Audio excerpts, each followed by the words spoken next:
Hi friends, வணக்கம் and welcome to my channel. So இன்றைக்கி நம்ம பார்க்க போகிற வீடியோ என்ன அப்படின்னா, தங்கம் விலை ஏறிக்கிட்டே இருக்குது, நம்மளால் தங்கம் வாங்க முடியாதுன்னு நினச்சிங்க அப்படின்னா இந்த வீடியோவை ஸ்டார்டிங்லேருந்து எண்டு வரைக்கும் பாருங்கள். நான் ஒரு 5 டிப்ஸ், எஃபெக்டிவான டிப்ஸ் வந்து ஷேர் பண்ணியிருக்கேன். கண்டிப்பாக இது வந்து உங்களுக்கு நல்லாவே ஒர்க் அவுட் ஆகும். ஸோ வந்து தொடர்ந்து வீடியோ பாருங்கள். நிறைய டிப்ஸ் வந்து நான் வந்து ஷேர் பண்ணுவேன். பட் இன்றைக்கி ஒரு 5 டிப்ஸ் ஷேர் பண்ணியிருக்கேன். கண்டிப்பாக நம்மளால் தங்கம் வாங்க முடியும். டோன்ட் ஃபீல், ஒரு எதை நினச்சுமே ஃபீல் பண்ணாதீங்க. இன்றைக்கி வந்து பார்த்திங்கன்னா ஒரு 5 டிப்ஸ் சொல்லியிருக்கேன். ரீசெண்டாக கிடையாது, ஒரு 5 to 6 மந்த்துக்கு முன்னாடி தங்க விலை ஒரு 9,000 வரும்போது வந்து சொல்லிகிட்டு இருந்தாங்க 23% தங்க விலை கம்மியாக போகுது, இப்போதைக்கு யாரும் வந்து வாங்காதீங்க அப்படின்னு சொல்லிட்டு இருந்தாங்க. பட் ஆனால் வந்து பார்த்திங்கன்னா இப்போ 23% கம்மியாக இருக்குங்க, 10,000 மேலேயே போயிடுச்சு. அதனால் ஒன்று மைண்டில் வச்சுட்டு கோல்டு சேவ் பண்ணுங்கள். கோல்டு என்றைக்குமே குறையவே குறையாது, சரிங்களா? அப்படி குறைஞ்சாலும் தங்க விலை இன்றைக்கி வந்து நான் வீடியோ எடுத்துகிட்டு இருக்கும்போது தங்க விலை வந்து பார்த்திங்கன்னா 10,145 நினைக்கிறேன். ஆமாம், 145 ரூபா. ஸோ வந்து இதிலேருந்து குறைஞ்சின்னா ஒரு 30 ரூபா குறையும். அதவே வந்து பெருசாக சொல்லுவாங்க தங்க விலைகள் பெரிய மாற்றம், அங்கே போய் பார்த்தோம்னா 30 ரூபா 40 ரூபா தான் குறைஞ்சிருக்கும், அவ்வளோதான் குறையும். அதனால் நீங்கள் தங்கத்தில் தாராளமாக இன்வெஸ்ட்மெண்ட் பண்ணலாம். அதில் வந்து அந்த இடத்துல நீங்கள் யோசிக்கணுன்றதே கிடையாது. யோசிச்சிங்கன்னா கண்டிப்பாக நீங்கள் வந்து லாஸ் தான் ஆவீங்க. ஸோ அதனால் தங்கத்தை வந்து என்றைக்குமே வந்து தரைக்குறைவாக நினைக்காதீங்க.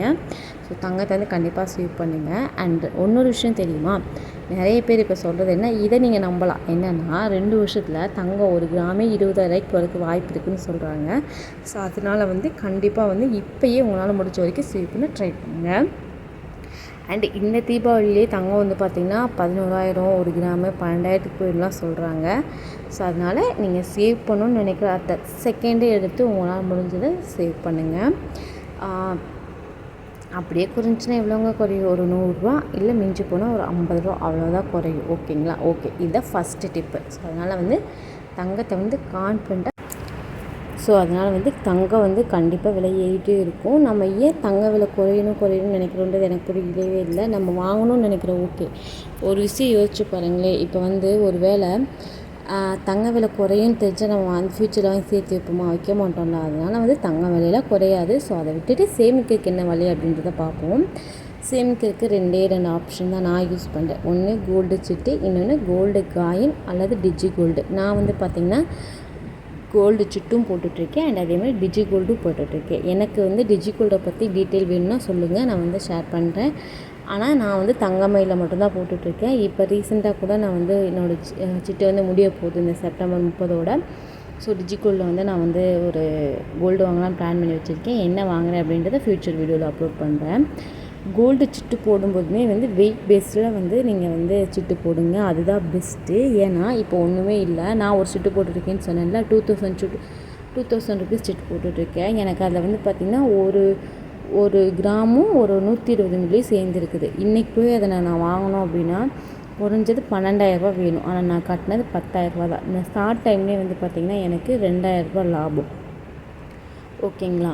அண்ட் அதே மாதிரி இப்போ நிறைய பேர் சில்வரில் சேவ் பண்ணுறாங்க. ஆமாங்க, சொல்லவே மறந்துட்டேன். சில்வர் பார்த்திங்களா ரேட் எவ்வளோ போயிருக்குன்னு சொல்லிட்டு. சில்வரில் சேவ் பண்ணிங்கன்னா பொருளாக வாங்காமல், கொலுசு இல்லை வந்து வேறு இந்த மாதிரி வாங்காமல் நீங்கள் பாரு காயினாக வாங்கிக்கோங்க. எனக்குமே வந்து பிளான் இருக்குது. சில்வரில் வந்து காசும் பார் மாதிரி வாங்கணும்னு சொல்லிட்டு வாங்கினேன்னா அப்லோட் பண்ணுறேன். ஸோ இந்த மாதிரி வந்து நீங்கள் அப்லோட் பண்ணுங்கள். கோல்டு காயினை பொறுத்த வரைக்கும் லாங் டேர்ம் சேவிங்ஸ் அப்படின்னா நீங்கள் வந்து ஒரு 3 இயர்ஸ் நான் கோல்டு காயின் வச்சுருப்பேன்ப்பா, அப்புறம் விற்பேன் அப்படின்னா நீங்கள் வாங்கலாம். ஓகேங்களா? ஸோ அதுக்கடுத்து இன்னொரு டவுட் கேட்கலாம், ஏன் சிஸ்டர் நீங்கள் இவ்வளோ சொல்கிறீங்க, பணமாக சேர்த்து வச்சா என்ன? பணமாக சேர்த்து வைக்கிறது அப்படின்றது ஓகே தான், பட் ஆனால் அதில் நமக்கு ப்ராஃபிட் இருக்காது. இப்போ 7,000 ருபீஸ் நம்ம கையில் இருக்குதுன்னா இன்னும் 10 வருஷம் ஆனாலும் அந்த 7,000 மட்டும்தான் இருக்கும். ஸோ வந்து பணம் என்றைக்கு பணமாக தான் இருக்கும். பட் ஆனால் வந்து அதே 7,000 ருபீஸ்க்கு இப்போ நீங்கள் ஒரு 1 இயர்க்கு முன்னாடி 1 கிராம் வாங்கி வச்சுருந்தீங்கன்னா இன்றைக்கி அதோடய ரேட் வந்து பார்த்திங்கன்னா, ஒரு ஃபார் எக்ஸாம்பிள் சொல்கிறேன், 1 கிராம் காயின் வாங்கி வச்சுருந்தீங்கன்னு வச்சுக்கோங்களேன், ஒரு 7,500 வருதுன்னு வச்சுக்கோங்க. இன்றைக்கி உங்களுக்கு 1 இயரில் வந்து ப்ராஃபிட் 3,000 பர் கிராமுக்கு. ஓகேங்களா? ஸோ அதுதான் மதிப்பு. நம்மளோட பணம் வச்சுருந்தோம்னா பணத்துக்கு என்றைக்குமே மதிப்பு இல்லை. பணத்தை வந்து இன்வெஸ்ட்மெண்ட்டாக மாற்றணும், அப்போ தான் நம்மளோட வளர்ச்சி வந்து இருக்கும். அதுக்கு அடுத்தது வந்து பார்த்திங்க அப்படின்னா, நீங்கள் இப்போ இன்வெஸ்ட்மெண்ட் பர்பஸாக வாங்குறீங்க அப்படின்னா கோல்டு காயினாக வாங்கிக்கலாம்.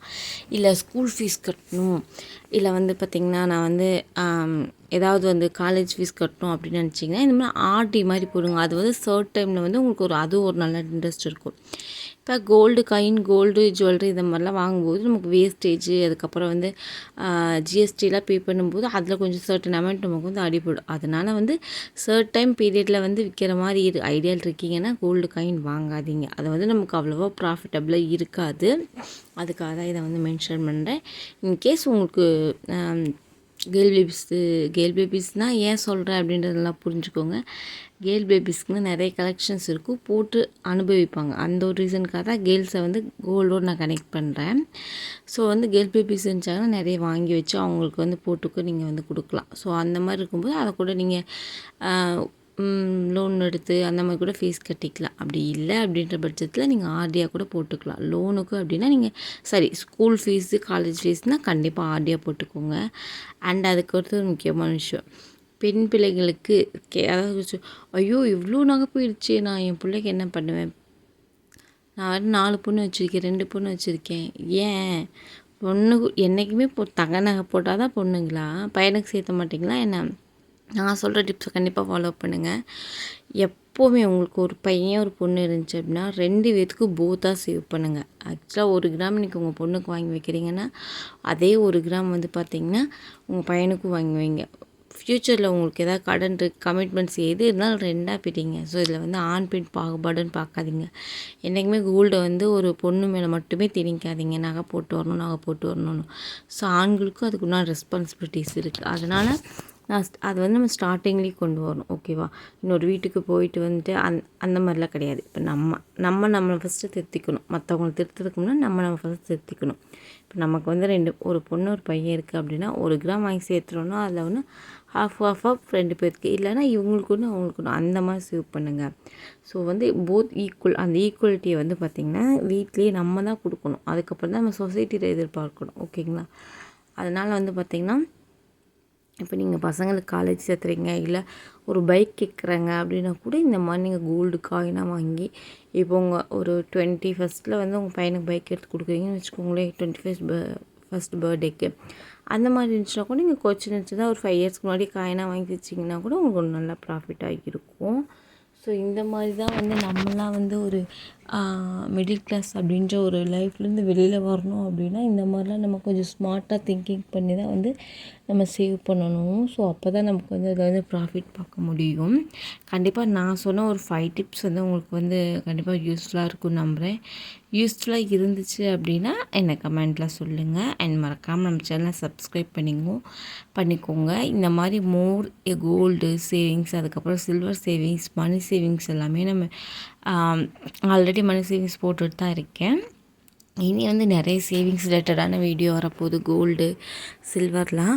அண்ட் என்னோடய சிட்டு முடிஞ்சு அதை பற்றின டீட்டெயிலெலாம் இந்த மாதிரி நிறைய வீடியோஸ் நான் வந்து பேக் டு பேக் கொடுக்க போகிறேன். ஸோ கண்டிப்பாக நம்ம சேனலை மறக்காமல் சப்ஸ்கிரைப் பண்ணிக்கோங்க. இப்போ இந்த வீடியோ பிடிச்சிச்சா வீடியோக்கு ஒரு லைக் கொடுங்க.